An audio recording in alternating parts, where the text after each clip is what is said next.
বেসরকারি শিক্ষক কর্মচারীদের জন্য সুখবর, আন্দোলনের ফসল হিসেবে বাড়ল বাড়ি ভাড়া ভাতা। দীর্ঘদিনের আন্দোলন, মানববন্ধন ও দাবি দেওয়ার পর অবশেষে সরকার বেসরকারি শিক্ষা প্রতিষ্ঠানে কর্মরত এমপিওভুক্ত শিক্ষক কর্মচারীদের বাড়ি ভাড়া ভাতা বৃদ্ধির সিদ্ধান্ত নিয়েছে। অর্থ মন্ত্রণালয়ের প্রকাশিত প্রজ্ঞাপন অনুযায়ী আগামী 1 নভেম্বর 2025 তারিখ থেকে শিক্ষক কর্মচারীরা তাদের মূল বেতনের 7.5% হারে সর্বনিম্ন 2000 টাকা বাড়ি ভাড়া ভাতা পাবেন। এছাড়া 1 জুলাই 2026 তারিখ থেকে উক্ত ভাতা আরও 7.5% বৃদ্ধি পেয়ে মোট 15% সর্বনিম্ন 2000 টাকা হারে নির্ধারিত হবে। প্রজ্ঞাপনে উল্লেখ করা হয়েছে, শিক্ষা মন্ত্রণালয়ের প্রস্তাব এবং সরকারের বিদ্যমান বাজেট সীমাবদ্ধতা বিবেচনা করেই এই সিদ্ধান্ত নেওয়া হয়েছে। এছাড়া ভাতা প্রদানের ক্ষেত্রে নির্ধারিত নিয়ম ও শর্তাবলী অনুসরণ করতে হবে বলেও জানানো হয়েছে।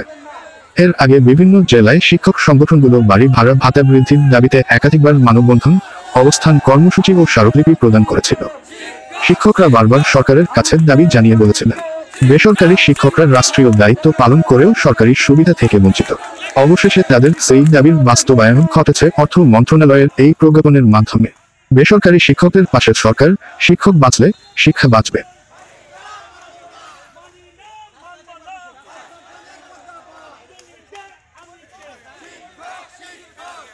সবার আগে সকল নিউজ পেতে মুক্তাগাছা নিউজ 24 এর পেজটি লাইক করুন, শেয়ার করুন এবং কমেন্ট করতে ভুলবেন না।